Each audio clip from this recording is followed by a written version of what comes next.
absolutely. The major point we've made today is that if Jesus was just keeping the law of Moses, we are all failing because we should be following Jesus. My only point today, why shouldn't Christianity be based on the teachings of Jesus? That's a no-no in evangelicalism. I say Buddhists follow the teachings of Buddha. I'm going to read them on Saturday. Kennedy and others saying, you are not to follow the teaching of Jesus. That's a liberal idea about following Jesus. It's what they say, a liberal idea.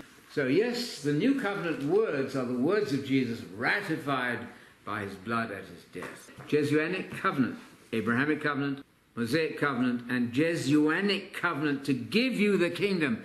Let's see what the world's going to look like when you run the world. Why have we got 3 Gospels, 4 Gospels? Could it be because the teachings of Jesus are important? Maybe it is. 1 Corinthians 9:20, Paul says, I, Paul, am not under the law. And somebody whispered in somebody's ear and said, no, that means not under the penalty of the law. It doesn't. Paul didn't say I'm not under the penalty of the law. I go to people who are under the law, Jews, as not under the law myself.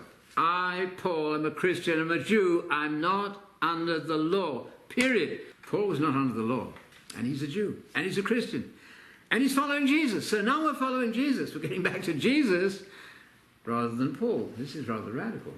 But they weren't. Paul himself says, I'm not under the law of Moses. I'm within the Torah of Messiah. That's a huge difference. The things he's doing there with the wine, you know, that wine was water into wine right there. That was a bit suggestive, at least, wasn't it? And the new patch doesn't go on the old. There are all sorts of indications, but it's a process, and they didn't get it. Peter himself didn't get that right.